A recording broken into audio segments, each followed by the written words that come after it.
Eu acho que no próximo simpósio eu vou botar a minha palestra primeiro, porque é menos responsabilidade. Se eu aprender, então acabou. A responsabilidade agora é grande, depois de tudo que nós ouvimos. Para você que pegou o folder e viu as divulgações do nosso simpósio, você viu que a nossa última palestra dessa noite é a centralidade de Deus no Evangelho. Acho que cabe bem uma pergunta no início de nossa palestra. Por que terminarmos o nosso simpósio, cujo tema central é a cultura dentro de uma perspectiva cristã, com uma palestra com o tema a centralidade de Deus no Evangelho? O que tem a ver isso com a cultura, com tudo que nós ouvimos aqui?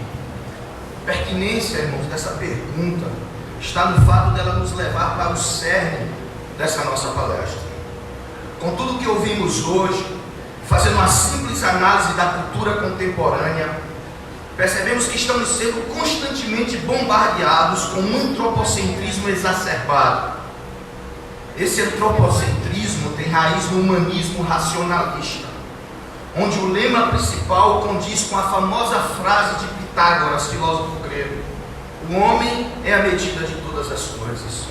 Ou seja, tudo é a partir do homem, pelo homem e para o homem.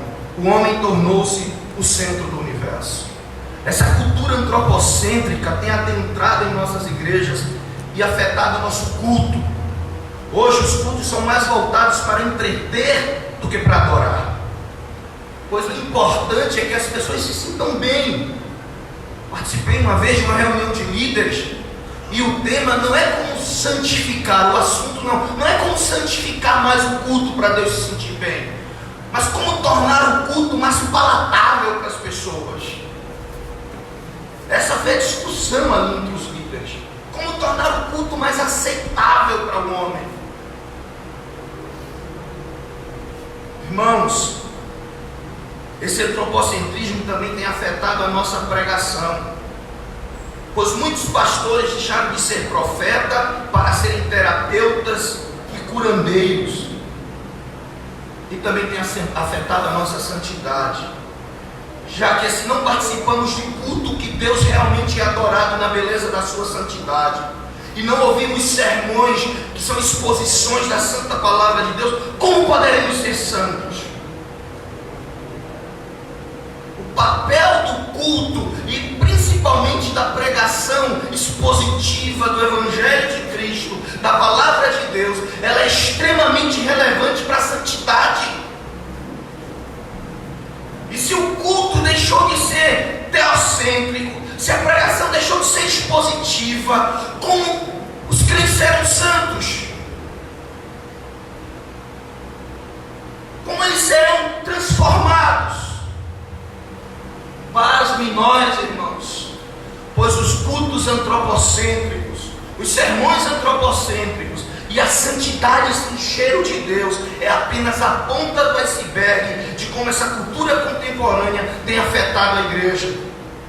Tal cultura afetou o coração da igreja, e ela tem sido como uma gangrena que vai se espalhando e infectando tudo. Infectou o culto, infectou a pregação, infectou a santidade, infectou a comunhão e infectou a evangelização. Isso porque o evangelho centrado em Deus, que é o coração da igreja, o que busca sangue na igreja, irmãos, é o evangelho centrado em Deus.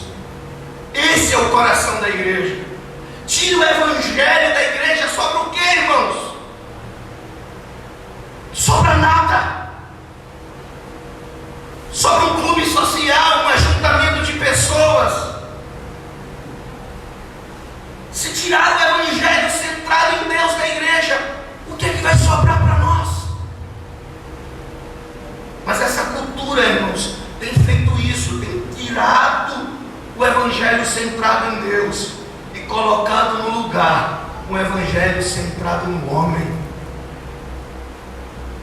O evangelho antropocêntrico pode ser muito bem aceito, e igrejas podem até estar cheias por sua causa, pois ele tende a ser pragmático, ou seja, vai em busca de resultados, mas falha, e falha muito feio em produzir reverência profunda. arrependimento profundo, humildade profunda e um verdadeiro espírito de adoração. Isso porque esse falso evangelho não leva o homem a Deus e não revela ao homem a sua total miséria. Antes, esse evangelho centrado no homem tem apenas uma pálida, rasa e caricata aparência de evangelho. E tudo isso acontece porque o evangelho antropocêntrico procura por demais em ajudar o homem, criando nele paz, aceitação, consolo, felicidade e satisfação, e pouco demais em glorificar a Deus. Já o evangelho centrado em Deus até presta muito mais ajuda ao homem do que o evangelho antropocêntrico, mas como diz J.I. Packer, ele faz isso apenas incidentalmente, visto que a preocupação do evangelho centrado em Deus é a sua glória e a majestade de Deus, o Criador, o soberano. O evangelho se preocupa primordialmente com a glória de Deus. Esse é o alvo do evangelho. Então, irmãos, o nosso tema, a centralidade de Deus no evangelho, nos coloca totalmente contrário a essa cultura e ao seu subproduto, o evangelho antropocêntrico. E também nos ajuda a não sermos infectados por esse falso evangelho. Uma irmã ou um irmão, não sei, perguntou aqui: o que fazer para que a cultura pagã e mundana não adentre as portas da igreja? Se volta para o evangelho. O evangelho é como um muro. O reverendo Paulo foi muito feliz quando ele disse lá na nossa reunião ali atrás e aqui, que às vezes a gente fica preocupado em dar tantas respostas às coisas que vão se levantando, às ideologias, aos conceitos que surgem, que a gente esquece de pregar o puro e simples evangelho.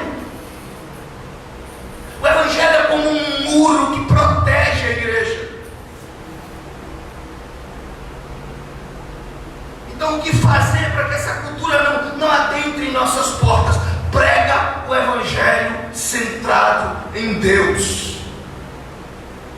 Nossa palestra tem como propósito, irmãos, nos mostrar que o evangelho existe a partir de Deus, por causa de Deus e para Deus. Deus é a origem, a razão e o alvo do evangelho. Talvez isso soe como novidade para muitos aqui, mas isso não é novidade. Os nossos pais, e aí eu falo como congregacional, aqui a gente tem congregacional, batistas e presbiterianos, então a gente pode dizer assim: os nossos pais pregavam o evangelho e eles entendiam o evangelho como tendo origem em Deus, como sendo Deus a razão do evangelho e Deus como alvo do evangelho. O grande problema é que esse evangelho tem sido distanciado dos púlpitos, ele tem sido levado para longe e no seu lugar tem sido colocado outra coisa que não é evangelho. Então, quando a gente escuta isso que o reverendo Olivan falou aqui, de um pastor, né, pastor? 80 anos de idade, pastor, ele ouviu o evangelho. Quantos anos ele tinha de ministério, você soube? Mas vamos colocar aí, ele deveria ter alguns anos de ministério. Ele ouviu o evangelho pela primeira vez. O que é que esse homem ouvia durante os seus, vamos colocar aí, 20 ou 30 anos na igreja? O que é que ele ouvia? Ele ouvia esse evangelho antropocêntrico, que não muda ninguém, não transforma ninguém, pode até dar uma satisfação emocional, mas não transforma, porque só o evangelho produz verdadeiros cristãos. Abra sua Bíblia. Não será uma exposição, será uma palestra, então eu não vou me deter tanto expondo o texto. Efésios capítulo 1, verso 3 ao 14.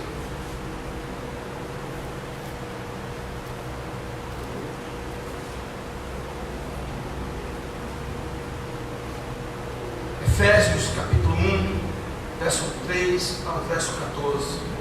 Bendito Deus e Pai de nosso Senhor Jesus Cristo, que nos tem abençoado com toda sorte de bênçãos espirituais nas regiões celestiais em Cristo, assim como nos escolheu nele antes da fundação do mundo, para sermos santos e irrepreensíveis perante ele, e em amor nos predestinou para ele, para a adoção de por meio de Jesus Cristo, segundo o beneplácito de sua vontade, para o louvor da glória de sua graça, que Ele nos concedeu gratuitamente no amado, no qual temos a redenção pelo seu sangue, a remissão dos pecados segundo a riqueza da sua graça, que Deus derramou abundantemente sobre nós em toda sabedoria e prudência, desvendando-nos o mistério de sua vontade, segundo o seu beneplácito que propusera em Cristo, de fazer convergir nele, na dispensação da plenitude dos tempos,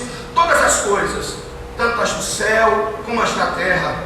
Nele digo, no qual fomos também feito herança, predestinados segundo o propósito daquele que faz todas as coisas conforme o conselho de sua vontade, a fim de sermos para o louvor de sua glória, nós, os que de antemão esperamos em Cristo, em que também vós, desde que ouviste a palavra da verdade, o evangelho da vossa salvação, tendo nele também crido, foste selado com o Santo Espírito da promessa, o qual é o penhor da nossa herança, até o resgate de sua propriedade em louvor de sua glória. A origem do Evangelho. Esse é o nosso primeiro ponto. Onde se originou o Evangelho? No infinito valor do homem, pois ele é o centro do coração de Deus, como dizem alguns? Ou o Evangelho se originou em um Deus que é infinitamente justo, santo e amoroso? A resposta, irmãos, que damos a essa pergunta nos mostra qual é o nosso entendimento sobre o Evangelho. Pois tal pergunta tem apenas uma resposta, se é que queremos ser bíblicos. E a resposta é: o Evangelho não surge por causa de nós, mas apesar de nós. Como diz Joseph Allen em seu livro Um Guia Seguro para o Céu, tem aí a citação, veja aí: Deus não encontra nada no homem para comover seu coração, mas encontra o suficiente para nausear o seu estômago. Ele não encontra o bastante para provocar sua repugnância, mas nada para despertar seu amor. Olhe para si mesmo, ó crente. Considere a respeito da sua natureza imunda, seu lixo imundo, o lodaçal que você amava. Contemple o seu lodo e a sua corrupção. Suas roupas sujas não abominam? Como então a santidade e a pureza poderia amá-lo? Assombrai-vos, ó céu, diante disso. Movam-se, ó terra, quem não precise clamar graça, graça. Allen quer mostrar, irmãos, que um olhar verdadeiramente bíblico sobre nós revela quão imunda é a natureza humana. E isso não provoca amor em Deus, mas ira. Isso não nos torna o centro do coração de Deus, mas alvos de sua ira santa. Isso está em consonância com o que o apóstolo ensina em Efésios 2:3, entre os quais também todos nós andávamos outrora, segundo as inclinações da nossa carne, fazendo a vontade da carne e dos pensamentos, e éramos por natureza filhos da ira, como também os demais. Nós não atraímos o amor de Deus, nós atraímos a sua ira. A nossa natureza imunda e corrupta pelo pecado não nos torna preciosos aos olhos de Deus, nos torna odiados. E é esse evangelho que é ofensivo, porque ninguém quer ser objeto da ira de Deus, mas é. O evangelho não surge porque somos o ouro de Ofir, como se Deus estivesse sendo compelido pelo nosso valor nos salvar, mas surge porque Deus quer mostrar a sua infinita graça, seu infinito amor.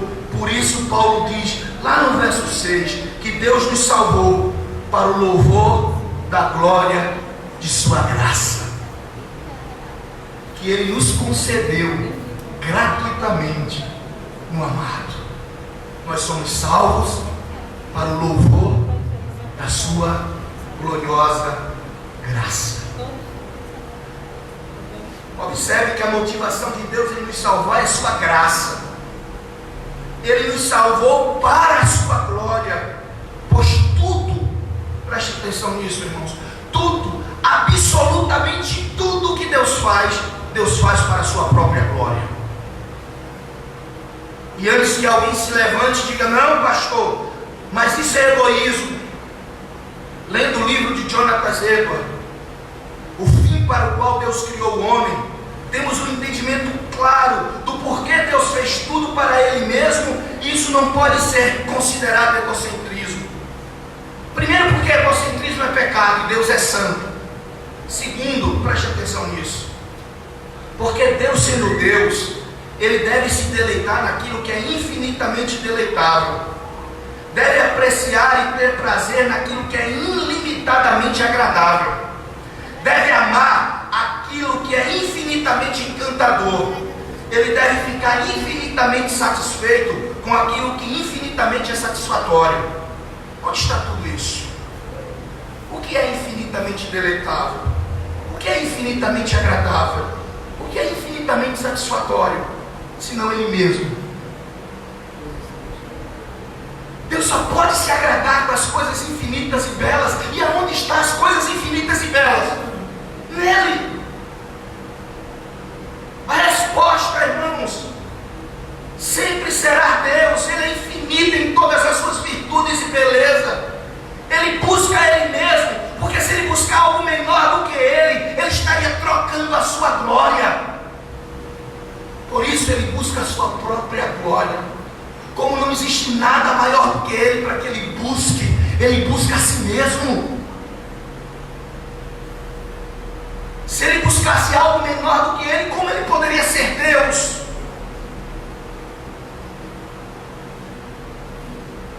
Assim sendo, irmãos, o Evangelho não existe por causa do homem, mas de Deus. Voltemos os nossos olhos para alguns verbos e particípios gregos que estão no texto que lemos. Nós teremos uma clara noção de que Deus Pai é a origem do Evangelho. No grego koiné, para aqueles que não conhecem a língua em que foi escrita o Novo Testamento, temos basicamente 4 tempos para expressar o passado, e um deles é o auristo. Esse tempo verbal, ele expressa uma ação que ocorreu no passado, sem contudo levar em consideração a duração ou quando isso ocorreu. E olhando para os textos que lemos, nós temos todos os verbos aqui e particípios estão no auristo. É impressionante como Paulo jogou isso para um tempo passado, sem definir que tempo foi esse com o próprio verbo. Quando ele diz lá no verso 3, abençoado, ele está falando de um tempo passado lá atrás. No verso 4, quando ele diz escolheu, ele está falando também lá atrás. Predestinou, verso 5.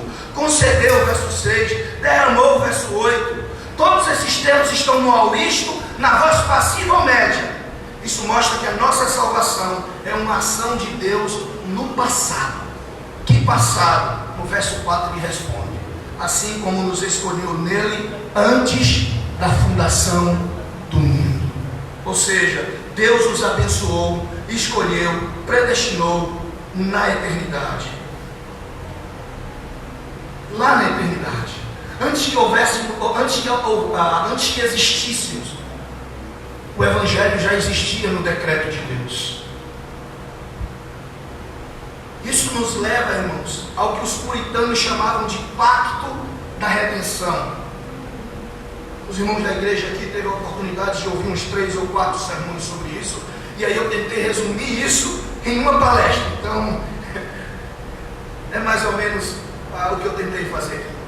Para os puritanos, irmãos, existiam 2 tipos de pacto. O primeiro pacto era o pacto da redenção. O segundo, o pacto da graça.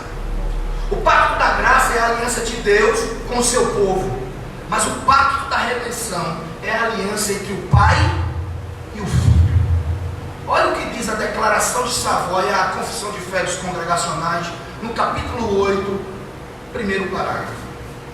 Aprove a Deus, em seu eterno propósito, e conforme um pacto feito entre eles dois, escolher e ordenar o Senhor Jesus, seu Filho unigênito, para ser mediador entre Deus e o homem, o profeta, sacerdote e Rei, o cabeça e salvador de sua igreja, o herdeiro de todas as coisas, o juiz do mundo, a quem ele desde toda a eternidade deu um povo para ser sua descendência, e para ser por meio dele, e no tempo redimidos, chamados, justificados, santificados e glorificados.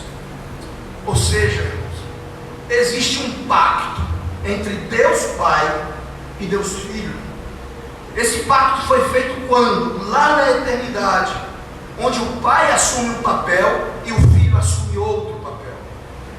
E qual era o papel do Pai, pastor? Olha o verso 3, vamos voltar lá para o verso 3. Paulo vai dizer assim: bendito Deus e Pai de nosso Senhor Jesus Cristo, que nos tem abençoado com toda sorte de bênção espiritual nas regiões celestiais em Cristo. Quem é que nos abençoa? O Pai. Quem é o instrumento pelo qual Ele nos abençoa? O Filho. Então o Pai, Ele estabeleceu um pacto com o Filho, onde Ele abençoaria os eleitos por meio do Deus Filho. E quais são essas bênçãos que o Pai ia dar aos eleitos? Primeiro, a própria eleição. Nos escolheu nele antes da fundação do mundo. Para quê? Para sermos santos e irrepreensíveis perante Ele em amor. Nos predestinou para quem? Para Ele. Irmãos, na eternidade, o Pai vai lá, escolhe dentro da nação. Imagine a cena, na eternidade, ainda não houve a queda. Você vai perceber que Deus prepara o remédio antes que haja doença. Estava dizendo, as irmãs me perguntaram ali o que era supra e infra. E eu estava dizendo a elas que Deus não reage, Deus age. Tem muita pessoa ali colocando Deus como ser reagente ou reativo, não é? Ele reagindo a alguma coisa. Não, Deus não reage a nada. Ele age, Ele decreta, Ele determina, Ele estabelece. Então lá na eternidade, antes que houvesse a queda, Deus já decretou que uma parte dessa humanidade caída fosse resgatada. Resgatada para quê? Para Ele, para o Pai.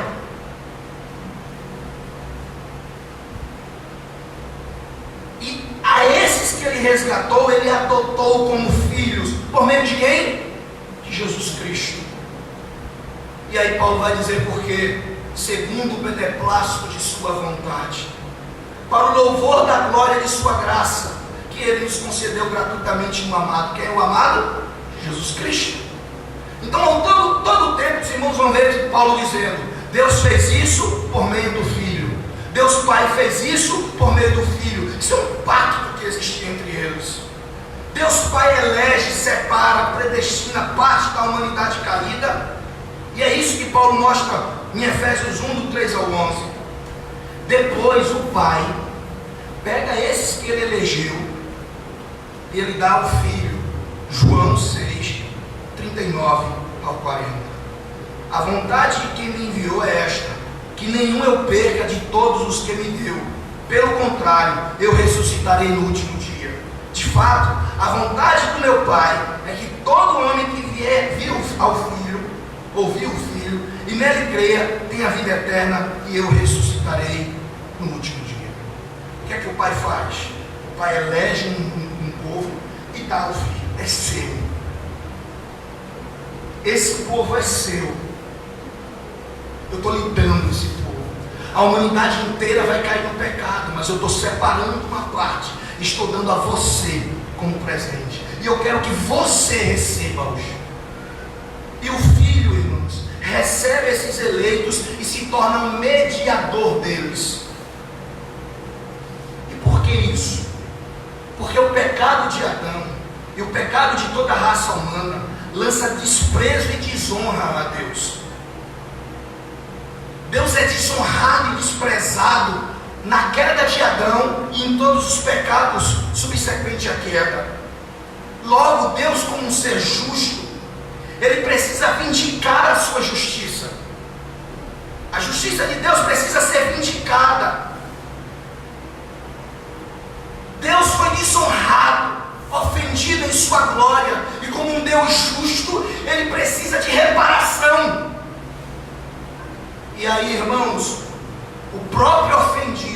Deus institui um mediador, que é o Filho, um fiador. O que é que um fiador faz? Você não sabe o que é que um fiador faz? Quando o inquilino não consegue pagar, quem é que paga? Como a gente não conseguia pagar, nós temos um fiador. Como nós não conseguíamos satisfazer a justiça de Deus, pagar pelos nossos pecados, o que é que Deus faz? Institui um fiador. Ou seja, o ofendido institui um fiador para o ofensor. Assim, irmãos, o papel do filho é contrair a dívida daqueles que o pai deu a ele. O pai disse: está vendo toda uma raça humana caiu, eu separei esses, predestinei, elegi esses e dei a você, filho. E o que é que você tem que fazer? Assumir a dívida deles.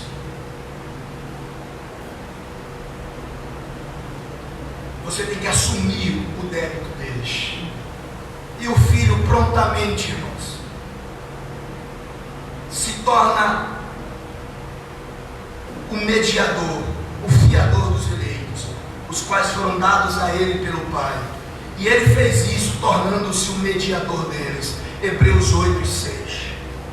Agora, com efeito, obteve Jesus ministério tanto mais excelente, quando é também mediador de superior aliança, instituído com bases em superiores promessas. Cristo, ele assume o papel de mediador. E que esse papel de mediação de Cristo é estabelecido na eternidade, é provado em textos como 1 Pedro 1:18 ao 21. Eu queria que você abrisse esse texto.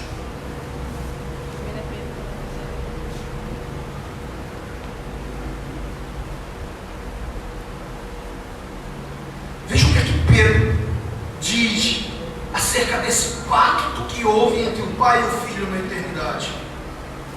Sabendo que não foi mediante coisas corruptíveis, 1 Pedro 1:18 ao 21, como prata ou ouro, que foste resgatado do vosso fútil procedimento que vossos pais vos legaram, mas pelo precioso sangue, como de um cordeiro sem defeito e sem mácula, o sangue de Cristo. Agora olha o verso 20: conhecido com efeito antes da fundação do mundo. Peraí, quer dizer que o sangue de Cristo, o sangue do mediador, é conhecido antes da fundação do mundo. Conhecido por quem? Pelo próprio Pai, que estabeleceu ele como mediador. O sangue de Cristo é estabelecido como preço pago pelo pecado dos eleitos na eternidade. E aí Pedro vai dizer: porém manifesta nos fins dos tempos, por amor de vós, que por meio deles tende fé em Deus, o qual ressuscitou dentre os mortos e lhe deu glória, de sorte que a vossa fé e esperança estejam em Deus. E o que dizer de Apocalipse 13:8? E adorá-los-ão os que habitam sobre a terra, aquele cujos nomes foram escritos no livro da vida do Cordeiro, que foi morto antes da fundação do mundo. Assim, irmãos, Cristo torna-se na eternidade o mediador dos eleitos, mediante um pacto entre o Pai e o Filho. Na eternidade, antes, sem haver pecado, sem haver nada, Deus já estava estabelecendo as verdades do Evangelho. E como diz Hebreus 8:6, que nós lemos, com superiores promessas. O pacto que Jesus vem estabelecer, ele tem superiores promessas. E aí Tito capítulo 1, verso 1 e 2, Paulo vai dizer assim: olha, Paulo, servo de Deus e apóstolo de Jesus Cristo, para promover a fé que é dos eleitos de Deus e o pleno conhecimento da verdade, segundo a piedade, na esperança da vida eterna, que Deus, que não pode mentir, prometeu antes dos tempos eternos. O sangue de Cristo é conhecido como propiciação, como expiação, desde os tempos de quando? Eternos, na eternidade. E Deus fez as promessas quando? Na eternidade. Quem é que conhecia o sangue de Cristo como instrumento para pagar o débito dos eleitos? O Pai. E a quem Deus fez essa promessa aqui na eternidade? A mim, a você? Não, nós não existíamos. Deus faz a promessa ao próprio Filho. Esses são os vínculos do pacto. Filho, o meu papel é separar uma parte da raça humana e dar a você. O seu papel é ser mediador deles. E se você cumprir a sua parte no acordo, eu, o Pai, garanto vida eterna por aqueles que você morrer. É a promessa do Pai para o Filho. Irmãos, vocês percebem que grandeza isso é? A nossa salvação, irmãos, vai muito mais além do que um simples valor humano. Nós estamos atrelados a um pacto eterno e um juramento do Pai para o Filho. Antes de Deus fazer uma aliança comigo, Ele fez com o próprio Filho dele. Antes de Deus prometer a minha salvação, Ele prometeu a Cristo. Cristo é o alvo das promessas. Aí você entende. Quando Paulo vai escrever Timóteo, ele diz assim: aquele que desceu em carne foi justificado em espírito. Cristo precisa ser justificado? Precisa, irmãos? Os teólogos aí, não. Mas ele estava sendo justificado como cabeça federativo. Ele estava ganhando a justificação para os seus eleitos. Ele estava conquistando as promessas. Como diz John Owen, a graça não é de graça. Foi de graça para mim, mas ele comprou. O Filho conquistou o direito de me oferecer perdão, de lhe oferecer perdão. Assim, irmãos, o Evangelho se origina na eternidade, na comunhão do Deus Trino, em um pacto estabelecido entre o Pai e o Filho, onde o Pai prepara um mediador para os seus eleitos, a fim de que sua justiça possa ser vindicada. Isso antes mesmo de haver a queda. Ele prepara a cura antes que a doença se manifeste. O Filho, por sua vez, assume o papel de mediador, tornando-se o Cordeiro morto antes da fundação do mundo, para conquistar a vida eterna para os seus eleitos. Logo, o Evangelho não surge do nosso imenso valor, mas de um Deus misericordioso, que resolveu, mesmo sendo ofendido, carregar a ofensa do ofensor. Isso é Evangelho. De um Deus que resolveu demonstrar seu amor por seu Filho e através do seu Filho. Como dizia um grande puritano, o pacto da redenção representa o plano eterno de amor no coração do Pai para com o Filho, o qual é o seu eterno prazer. Aonde se originou o Evangelho? Em Deus, no Pai, no Filho. Assim, o Evangelho tem sua origem no amor e zelo que Deus tem por si mesmo, na pessoa do Pai, do Filho e do Espírito Santo. Somos salvos porque Deus ama a sua glória. Quando alguém perguntar para você por que você é salvo, você diz: porque Deus ama a sua glória. É por isso que eu sou salvo. Queridos irmãos, antes de nascermos, já estava tudo preparado.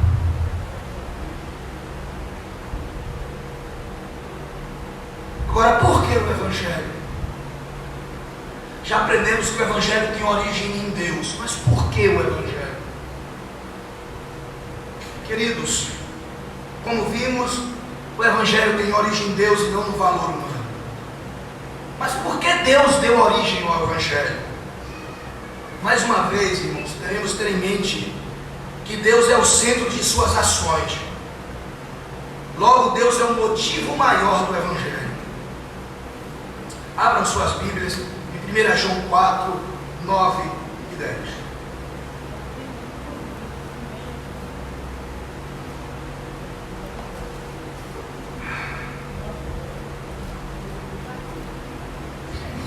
Nisto se manifestou o amor de Deus em nós, em haver Deus enviado o seu Filho unigênito ao mundo, para vivermos por meio dele. Nisso consiste o amor, não em que nós tenhamos amado a Deus, mas em que Ele nos amou e enviou o seu Filho como propiciação pelos pecados. Agora veja Romanos 3:25.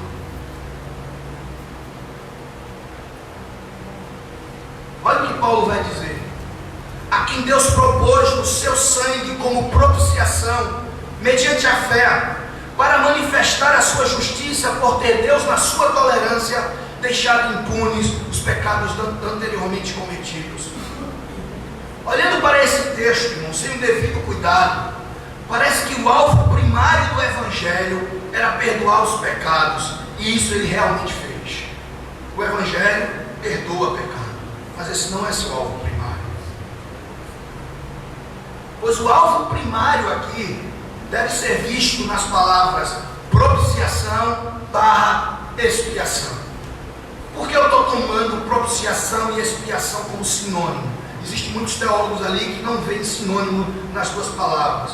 Mas como o teólogo que eu estou usando é Berkhof e ele vê como sinônimo, eu vou usar essas duas palavras como sinônimo: propiciação / expiação. Olha a citação que Berkhof faz lá na página 343 da sua teologia. A expiação é objetiva. Isso requer dizer que a expiação influi primordialmente na pessoa ofendida e não na ofensora. No caso em foco, significa que a expiação foi destinada a propiciar Deus e reconciliá-lo com o homem pecador. Esta é indubitavelmente a ideia primordial. Deixa eu traduzir o que Berkhof quer dizer aqui. O que Berkhof quer dizer, irmãos, é que a expiação repara, ou é uma reparação feita ao desprezo que o pecado causou à glória de Deus. Porque o pecado é uma ofensa contra Deus, sua justiça tem que ser vindicada, ou seja, Deus exige em sua natureza que o pecador seja punido, pois se caso agisse diferente, ele seria contra a sua própria natureza justa e santa. Porém, como Deus não pode negar a si mesmo, ele precisa punir o pecador. Ele envia Jesus justamente para isso, para que a justiça dele fosse vindicada e Deus se tornasse propício e favorável a nós. O homem está no pecado, esse pecado lançou desprezo e ofendeu a Deus. A justiça de Deus diz: o homem tem que ser punido para que a justiça seja expiada. Mas mesmo o homem punido, não tem solução para o homem. Então Deus faz o quê? Envia Cristo para satisfazer a sua justiça, reaver o erro que o homem fez, e depois disso Deus se torna propício aos eleitos. É isso que é expiação. É isso que Jesus fez. Portanto, irmãos, quando Deus Pai da eternidade estabeleceu Cristo como mediador e substituto dos eleitos, Cristo se tornou aquele que repara a justiça divina, como um fiador. Ele se coloca como aquele que repara junto ao Pai os nossos pecados. Na cruz, Cristo fez reparação à justiça ofendida, recompensa e defende a honra e a glória do Pai. Lembrando mais uma vez, tudo isso aconteceu na eternidade, ou seja, antes da queda. Logo Deus providenciou um remédio antes de ficarmos doentes, e esse remédio é Cristo, é o Evangelho. Então, por que o Evangelho? O Evangelho existe com o propósito de vindicar, satisfazer a justiça de Deus, e como resultado dessa satisfação, Deus nos salva para o louvor da sua glória.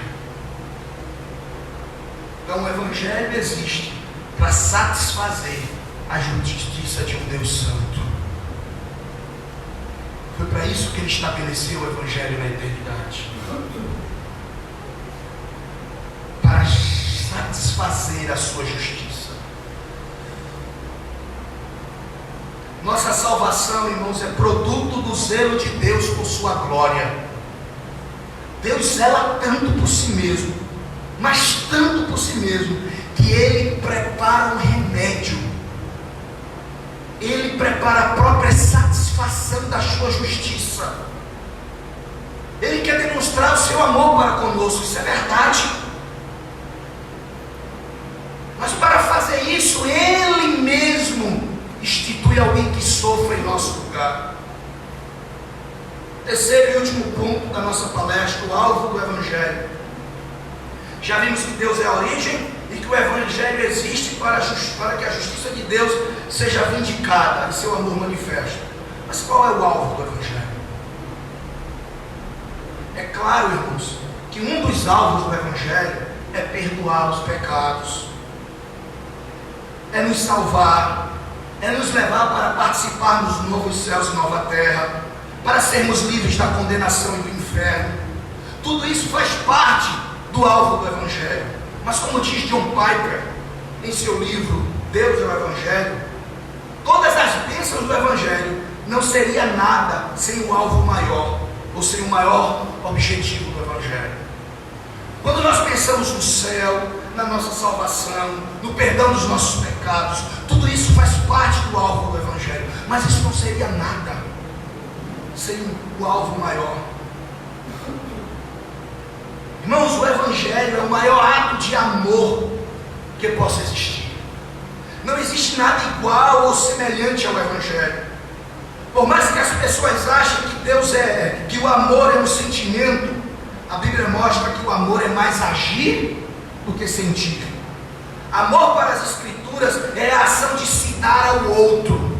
Preste atenção, para a Bíblia, amor é se dar ao outro. Então, no Evangelho, o maior ato de amor do mundo é Deus se dando aos seus eleitos. Esse é o maior alvo do Evangelho. A maior bênção do Evangelho não é os céus, não é o novo céu e nova terra. O maior alvo do Evangelho não é nos livrar do inferno. O maior alvo do Evangelho é nos dar Deus. Esse é o maior alvo do Evangelho, porque é justamente isso. No Evangelho é Deus se dando a pecadores.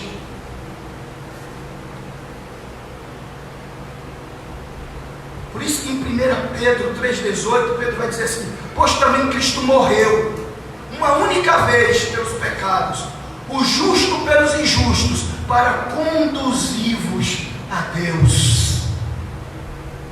Porque Jesus nos conduz a Deus, para que sejamos dele e ele nosso. É isso que o Evangelho, esse é o ápice do Evangelho, esse é o alvo supremo do Evangelho, é nos dar a maior virtude que existe, o próprio Deus.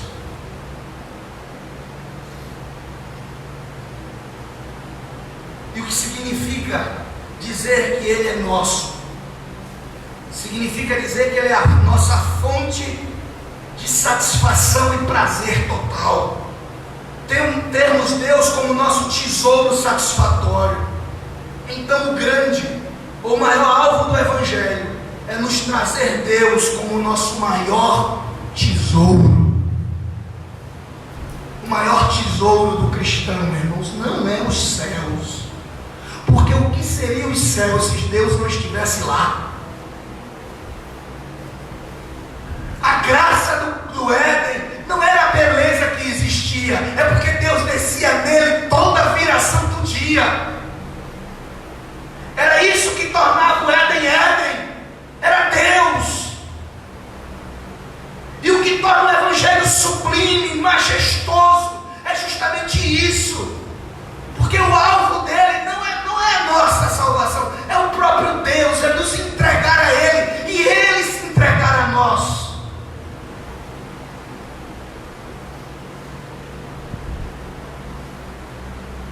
Ter Deus como nosso tesouro, ter Deus como nossa fonte de prazer absoluta,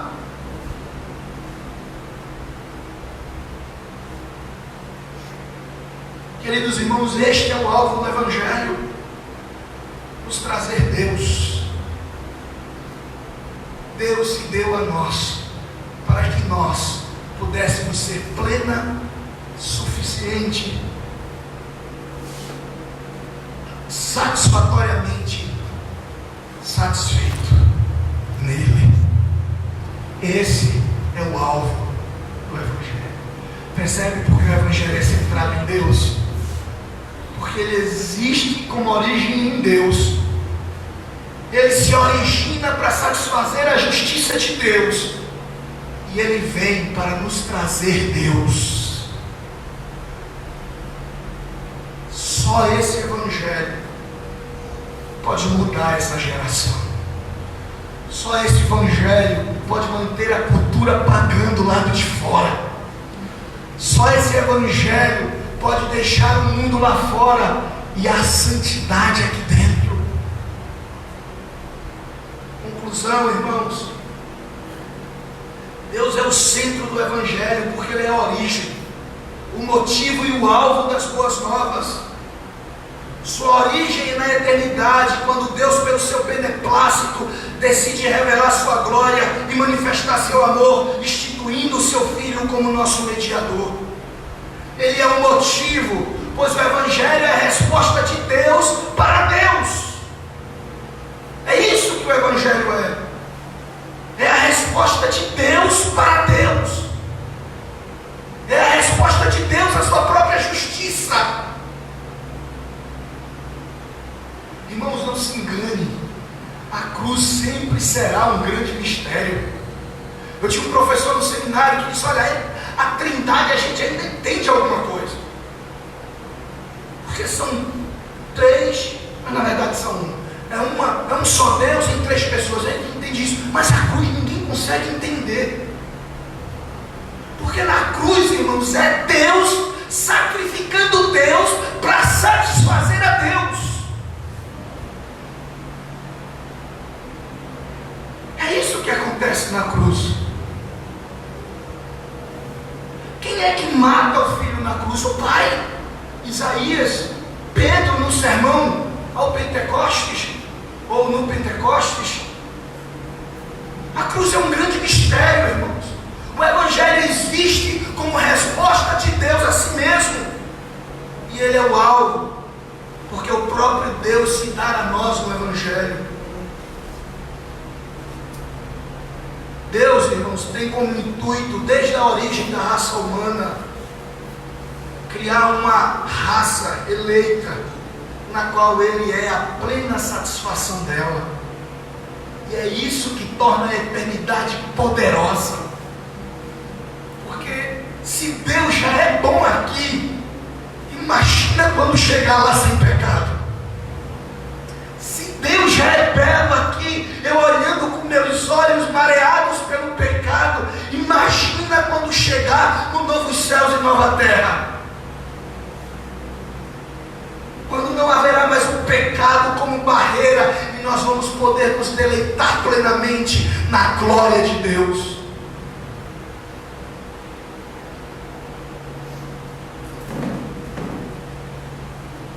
Deus, irmãos, é tão amoroso que Ele poderia escolher outra forma. Ele poderia nos aniquilar e sua justiça seria satisfeita. Mas Deus é tão bom, mas tão bom, que Ele não esconde sua glória para si. Ele transbordou sua glória através do Evangelho, para que os eleitos se alegrem nele eternamente. O Evangelho é o transbordar da glória do Deus Trino, Pai, Filho e Espírito Santo. E esse é o Evangelho, como J.E. Pack diz, o antigo Evangelho. O Evangelho é o transbordar da glória de Deus. E eu queria fazer algumas aplicações, apesar de ser uma palestra. Primeiro, eu quero me dirigir aos pastores, amigos de ministério. Irmãos, se realmente amamos o rebanho que Deus nos deu e nos confiou para pastorear, devemos pregar a eles o Evangelho.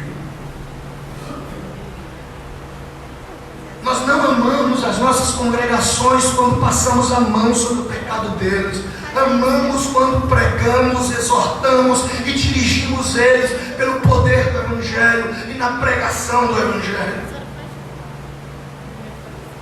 Pois segundo um grande romancista russo chamado Dostoiévski, ele disse que existe no homem um vazio tamanho de Deus.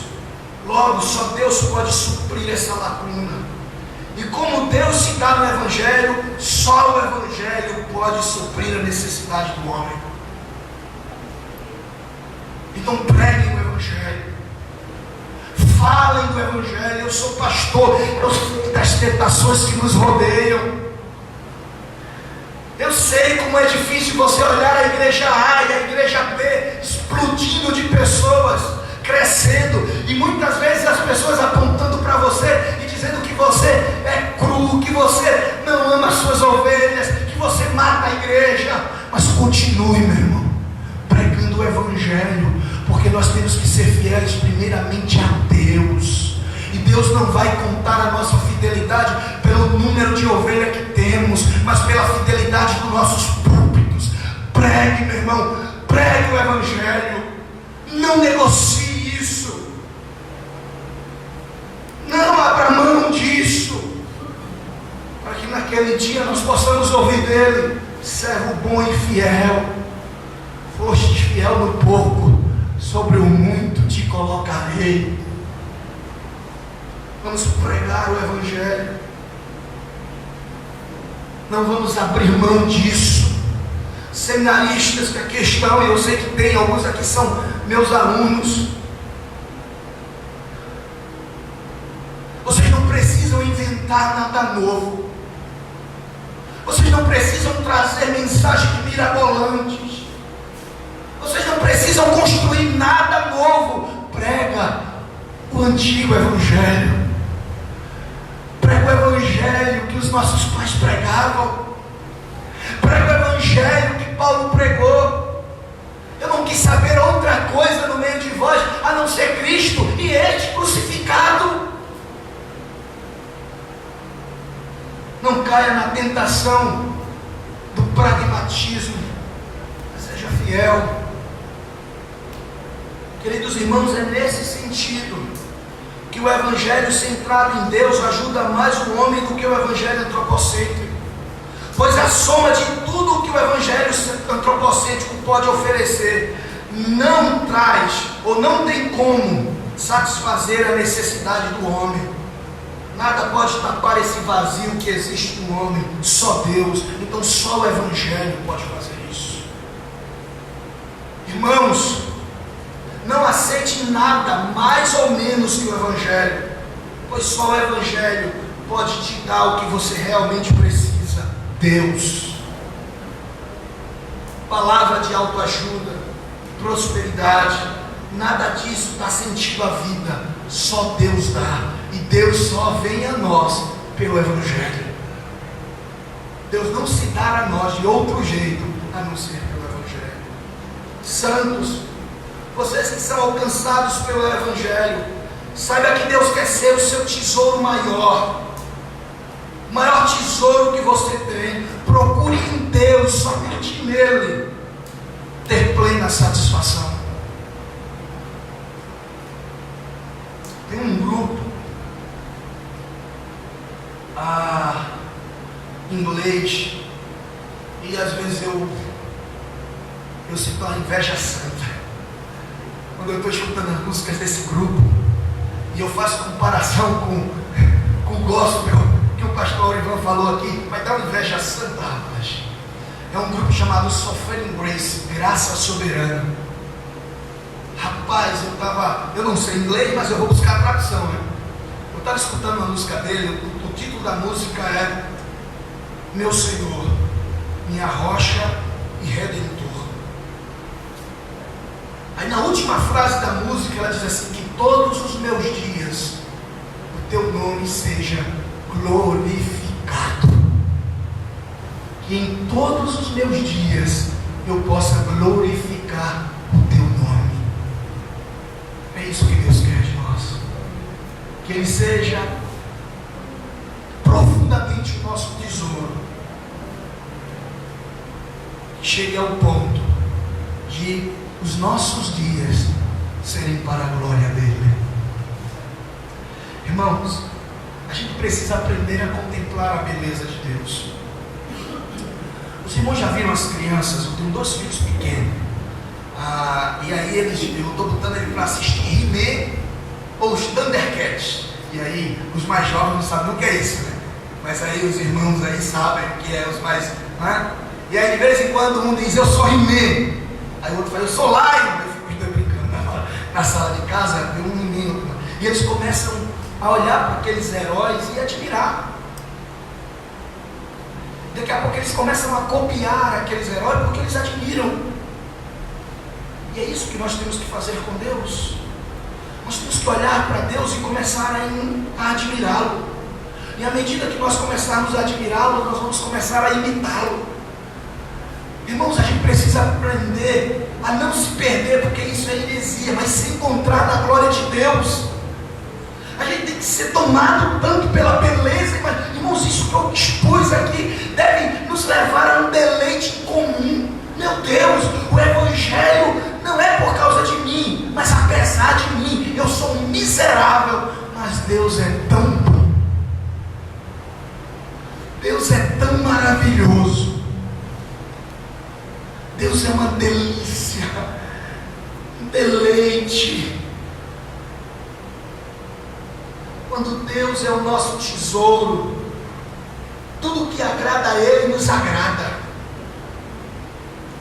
Tudo que agrada a Ele alegra o nosso coração.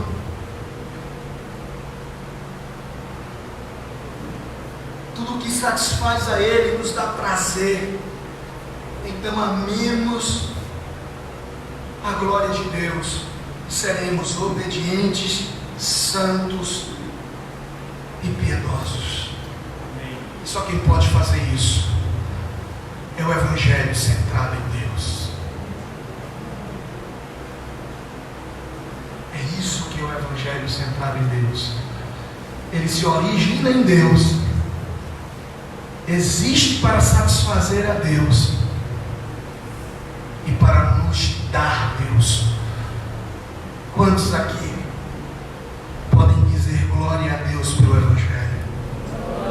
Vamos ficar de pé e vamos louvar o Senhor. Um cântico.